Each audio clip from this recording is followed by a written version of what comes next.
राजस्थान के करौली में बेखौफ चोरों ने चोरी की घटना को अंजाम दिया। सिर्फ 3 मिनट के अंदर दुकान में रखे मोबाइल पर उन्होंने हाथ साफ कर लिया, लेकिन चोरी की ये पूरी घटना सीसीटीवी में कैद हो गई।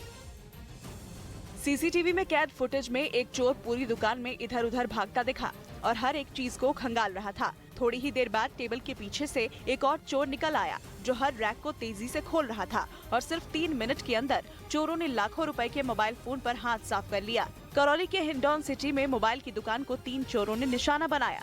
सुबह दुकान का शटर खुला मिलने पर मालिक को जानकारी दी। पुलिस ने जब सीसीटीवी खंगाला तो चोरों का कारनामा सामने आया, जिसमें चोर करीब 40 मोबाइल लेकर फरार हो गए। वहीं चोरी की इस घटना के बाद व्यापारी गुस्से में दिखे तो पुलिस की कार्यशैली पर सवाल उठाए। पूर्व विधायक अनंत सिंह को अदालत से झटका लगा। आरजेडी के पूर्व विधायक अनंत सिंह के घर से हथियार मिलने के एक और मामले में पटना की एमपी एमएलए कोर्ट ने 10 साल की सजा सुनाई। जम्मू कश्मीर के पहलगाम में अमरनाथ जा रहे कुछ श्रद्धालु एक सड़क हादसे के दौरान घायल हो गए, जिन्हें बाद में अस्पताल में भर्ती करवाया गया। चीन में जारी कोरोना बंदिशों की वजह से इस साल भी शंघाई मास्टर्स टेनिस टूर्नामेंट रद्द हो गया।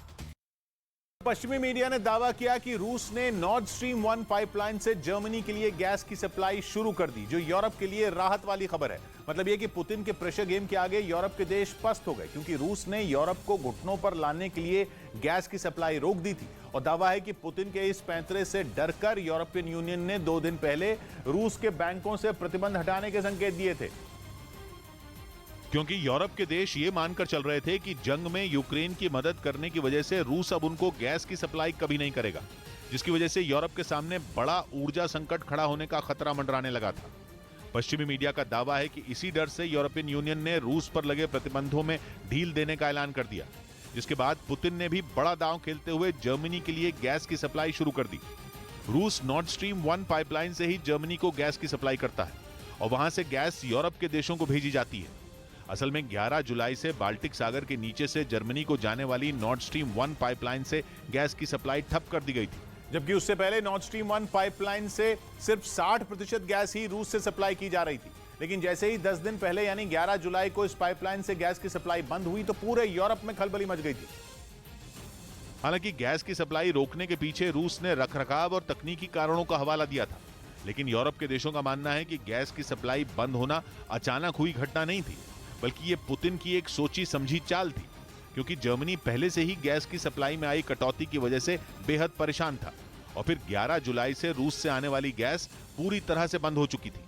ऐसे में जर्मनी को यह डर सताने लगा था कि अगर जल्द ही गैस की सप्लाई शुरू नहीं हुई तो उसकी अर्थव्यवस्था चौपट हो जाएगी।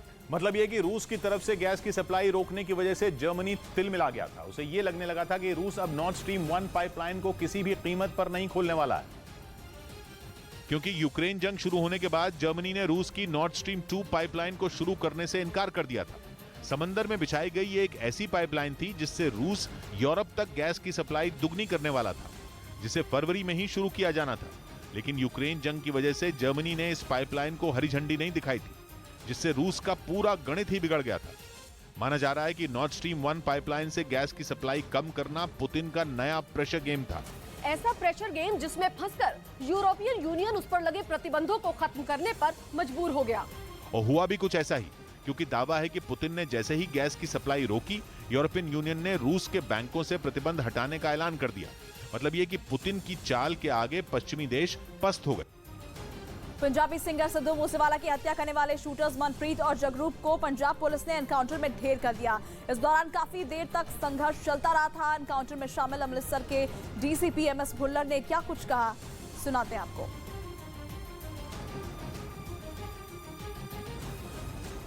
डीसीपी एमएस भुल्लर साहब हैं, ये वो अधिकारी हैं जो इनकाउंटर स्पॉट पर मौजूद थे। इन्होंने काफ़ी अगुवाई की, अपनी फोर्स को वहाँ पर ले गए और जो दोनों गैंगस्टर थे उन्हें न्यूट्रलाइज करने की कोशिश की और उसके बाद वो इनकाउंटर में मारे गए। भुल्लर साहब, आपसे सीधे तौर पे जानना चाहेंगे, काफ़ी डेस्परेट ये दोनों गैंगस्टर थे जिस तरह से सिद्धू मूसेवाला का इन्होंने मर्डर किया था और इनके पास से एक वेपन्स भी बरामद हुए। क्राइम सीक्वेंस के बारे में थोड़ा जानना चाहेंगे, टाइमलाइन क्या थी?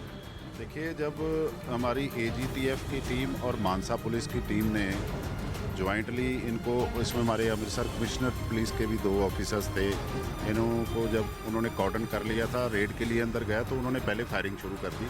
जो हमारे एक लड़के के टांग में गोली लगी और उससे वो जख्मी हो गया। उसके बाद हमारे एक ऑफिसर ने हमें कॉल की, तो उसके बाद हमने रश किया उस तरफ।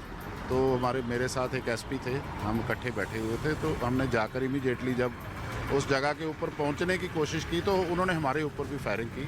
जो हम वहीं गाड़ियों की ओट लेकर हम वहाँ पे छिप गए और वहाँ से हमने फायरिंग शुरू कर दी। तो ये तकरीबन 11 बजे शुरू हुआ।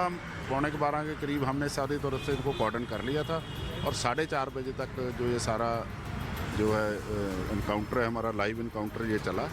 तो उसमें जो ADGP साहब ने बोला था पहले दिन, उसमें हमारे पास एक AK-47, उसका एक मैगजीन, 31 लाइव कार्टेजेस, 2 पिस्टल, एक 9mm का, एक 45 का, और उसके कुछ लाइव कार्टेजेस जो हमें वहाँ से मिले हैं। उसके अलावा उनके कुछ कपड़े मिले हैं, एक टूटा हुआ फ़ोन मिला है। जो हमारी फोरेंसिक टीम है वो कल बारिश पड़ने की वजह से कुछ प्रॉब्लम आ गई है और हमने उसे अभी कॉर्डन किया हुआ है। जब ये बारिश का पानी ख़त्म हो जाएगा तो हम दोबारा उसको सर्च करेंगे। सर, आपके एक पुलिस अधिकारी के एक जवान की जान बची एक मोबाइल फ़ोन के ज़रिए, वो कैसे बची सर? जो हमारे पीछे DCP इन्वेस्टिगेशन थे, उनके गनमैन जब गाड़ी से उतरने लगे तो वो एक आड़ लेकर एक सर्कल में से फायर कर रहा था। जो जैसे ही वो नीचे उतरा तो उसके यहाँ पे छाती के ऊपर गोली लगी और लकीली परमात्मा की तरफ से एक तो दूरी थोड़ी ज़्यादा सी, 250 मीटर तक हम बैठे थे, दूसरा उसके यहाँ पे मोबाइल था, तो मोबाइल में गोली लगने के कारण उसको चोट कम आई। और सरकार ने संसद में जानकारी दी कि करीब 1.5 लाख लोग हर साल भारत की नागरिकता छोड़ रहे हैं। एक सवाल के जवाब में केंद्रीय गृह राज्य मंत्री ने जानकारी दी कि दूसरे देश की नागरिकता लेने वाले लोगों ने निजी कारणों का हवाला दिया और भारत की नागरिकता छोड़ दी। केंद्रीय गृह राज्य मंत्री नित्यानंद राय ने संसद में बताया कि पिछले 3 साल में करीब 4 लाख लोगों ने भारत की नागरिकता छोड़कर दूसरे देश की नागरिकता ली, जिनमें करीब 1,63,000 लोगों ने 2021 में यह फैसला किया, जबकि 2020 में यह आंकड़ा 85,000 के आसपास था। यानी 2020 की तुलना में 2021 में दुगने लोगों ने भारत की नागरिकता छोड़ने का फैसला किया, जिनकी पहली पसंद बना अमेरिका। केंद्र सरकार ने संसद में यह भी बताया कि पिछले साल 78,000 से ज्यादा भारतीय लोगों ने अमेरिका की नागरिकता ली है। मतलब भारत की नागरिकता छोड़ने वाले ज्यादातर लोग अमेरिका जा रहे हैं। भारत के रईसों के विदेश शिफ्ट होने की खबर पिछले महीने भी आई थी, जिसमें दावा किया गया था कि करीब 8,000 करोड़पति इस साल विदेश शिफ्ट हो सकते हैं। वैसे भारत के लोगों की दूसरे देशों की नागरिकता लेने की खबर पहली बार नहीं आई और इससे पहले भी कई बार ऐसी खबर आ चुकी है, लेकिन पिछले 3 साल में यह संख्या तेजी से बढ़ी और 3 साल में करीब 4 लाख लोग परदेश चले गए। सरकार ने यह भी जानकारी दी कि अमेरिका के बाद भारत की नागरिकता छोड़ने वालों की लिस्ट में कनाडा है। इसके अलावा भारतीय नागरिकता छोड़कर लोग चीन, न्यूजीलैंड, हॉलैंड, पाकिस्तान और बांग्लादेश की भी नागरिकता ले रहे हैं। भारत छोड़कर पाकिस्तान